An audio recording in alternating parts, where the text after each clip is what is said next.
South Beach, bringing the heat. Can y'all feel that? Can y'all feel that? Jig it out. All right, so we're not in Miami exactly, but look at this, guys. We're in beautiful Venice, Florida, Englewood, Florida. I'm on vacation for the weekend. I heard it's beautiful weather back home. I'm sorry to be missing the 32 degrees and sleet and snow mixture combo here. But beautiful Florida here. The sun was shining. It's a little overcast right now, but we'll get back to it. So look, we don't take a day off here at the Turnersville Sportsbook. I am back. I am your host for the Week 11 matchups. How has the Turnersville Sportsbook been doing? I've been dying to tell you guys how we've been doing.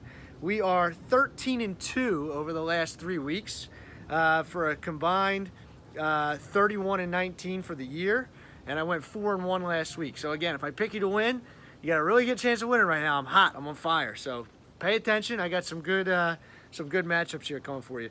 It is crowded at the top. It's been the topic all year. 7 teams that are at least 500 or better. Pearson has lost, let's see how many in a row so I can actually get it right here.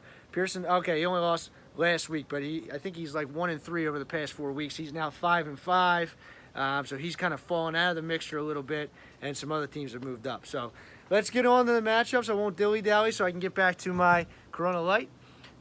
So the first matchup on the docket is No Doubting Thomas versus Todd. I think I crushed my dad's playoff hopes last week after I had a nice win. Chris, on the other hand, is pretty damn close to being knocked out, but he's still got a shot. He's got to run the table and keep scoring 1,000,000 points to have a shot. This week, my dad still keeps going back and forth between Aaron Rodgers and Phillip Rivers. 2 good quarterbacks, tough to know who to play. Ezekiel Elliott's a monster. He hurdled a guy last week against the Eagles and made him look like a little child, so that was pretty interesting. Despite his big week, I still was able to overcome and win. Chris gets Diggs back from injury this week. Right now, his third wide receiver that he has in is Josh Reynolds. He's also playing Lamar Miller over Jordan Howard because, let's face it, Jordan Howard's been terrible. And he still has Todd Gurley. This one, honestly, I know my dad has not a great record. I know he's 3-7. Chris is 4-6. Chris needs to win. It really could go either way as I'm looking at it. I'm going to take Todd. He's got a lot more to play for. He's going to keep his hopes alive. I think he's going to win this week. Moving on to the next matchup, I have Weapon X-Men versus Balls Deepest. Pearson needs a win in the worst way. Last week I said he was going to win. It was the first time all season that I was wrong about his matchup. And he actually did lose to Kevin. So he needs a win in the worst way. A matchup against Otley is just what the doctor ordered, as Chris called him a cupcake a couple weeks ago.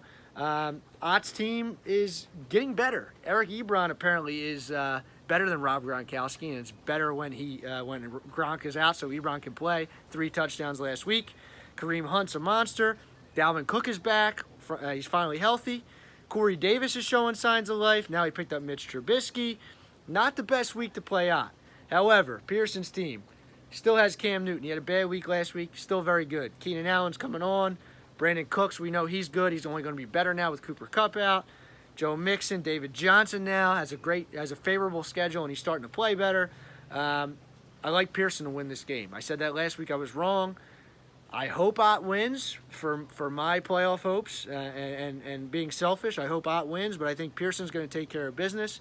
We know Ott, despite his record, is going to continue to fight and just continue to be a menace to those teams that are trying to make the playoffs. So, moving on to the next matchup. We're going to talk about the matchup of the week right now, guys. It's Saved by the Bell versus D's Nuts. This is the matchup of the week because Saved by the Bell has lost 2 in a row after he started the wrong guy and had a chance to have sole ownership of the top spot. He's now dropped down to 3rd place, and he's got a really tough matchup now against Kevin. Kevin, all of a sudden, has won 2 in a row and is 6-4. The champ is climbing the standings right now. So big matchup. Both teams need a win. Kevin's dealing with some injuries. Adam Thielen's questionable, but I think he's going to play. Aaron Jones has a chance to be a top 12 running back from here on. Oh, and by the way, Kerryon Johnson has a chance to be a top 12 running back for the rest of the way. So you got 2 really good running backs, and Phillip Lindsay, who I know Royce Freeman's back, but all of a sudden these guys that don't have big names are starting to look like they have a really good chance of being really dependable down the finish line here. Plus he's got Antonio Brown, Allen Robinson's been playing well. Look out, these nuts has a very good chance, very good team all of a sudden, and right in the thick of things. I really like his team. Saved by the Bell, just finally got news that Le'Veon Bell's not going to play this year. Doesn't matter. He's got James Conner. It's actually better for you, Zach, because, yeah, your first pick was wasted, but now you don't have to worry about Conner getting 10 carries, Bell getting 12 carries. Now it's all going to James Conner, assuming he's over that concussion. Tevin Coleman might be the hardest fantasy player to figure out. He had a monster week 2 weeks ago. Last week had a good matchup against the Browns, laid an egg. So it's been tough to figure him out. And Tariq Cohen's kind of been the same way. You never know if it's going to be a Jordan Howard or a Tariq Cohen week. So, you know, Zach has some question marks. Devontae Adams is a beast. Emmanuel Sanders is good.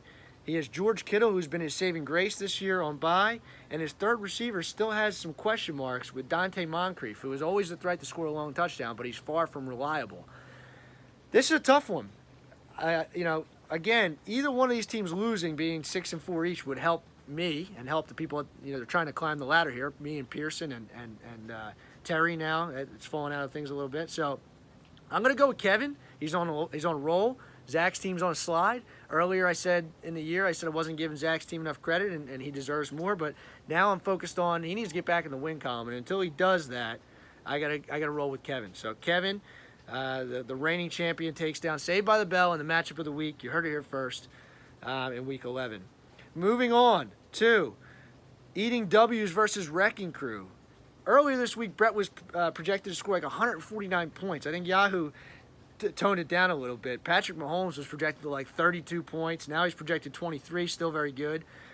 What can you say about Brett's team? It has firepower. He should change his name to Firepower. He has Patrick Mahomes and Tyreek Hill. That is a ticking time bomb ready to go off. And he also has Julio Jones, another time bomb. And oh, by the way, he has Alvin Kamara, another time bomb. So he's got a lot of guys that can just put up points in bunches. And then he does have a pretty good supporting cast. Marlon Mack has been good. Golden Tate will be interesting. Golden Tate and Demaryius Thomas will be interesting. Both guys had safe floors earlier in the year. Now they're on new teams. The Eagles didn't really look like they knew how to use Golden Tate last week. So he's got to get into the thick of the offense before he's reliable. But, you know, he should be able to, you know, as the season winds down, hopefully find a spot in an offense. So Terry gets Fournette back. James White now on bye, had a down week last week. Zach Ertz is an absolute cheat code, best tight end in the league right now. Was able to pull Terry through last tough week against Ott and give him the win. Cooper Kupp out for the season. Adrian Peterson now has slowed down. Cooper Kupp being out for the season hurts Terry twice because he also has Jared Goff. So trending in the wrong direction here for Wrecking Crew.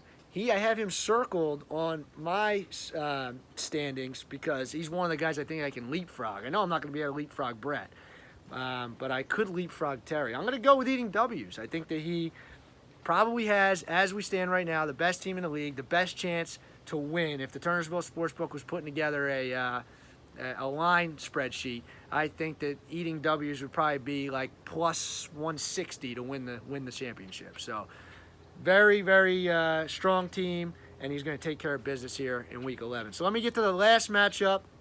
It's Darnold six-pack myself versus my brother Jake, matchup of the week runner-up.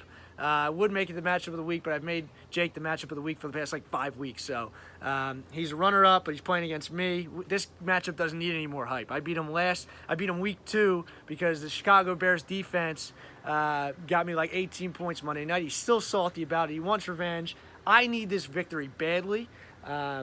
If I have a chance of making the playoffs, falling to 5-6 with the amount of points scored I have on the year is not going to be conducive to me making the playoffs. So I need this victory now. Still relying on Ryan Fitzpatrick, the Buccaneers quarterback who throws 400 yards but just throws a ton of interceptions and fumbles, and he could get 40 points or he could get 2. But at this point in the season, I need to rely on that. Kenny Golladay, Amari Cooper, Sammy Watkins, and of course Christian McCaffrey and Melvin Gordon. One huge missing link from my lineup this week is Nick Chubb. He had his breakout week last week. He is now on bye, so it's going to hurt me a little bit. But Jake, what can we say? We know he has a great team. Saquon Barkley this week against Tampa Bay is giving me nightmares, or night terrors, as Booty would say.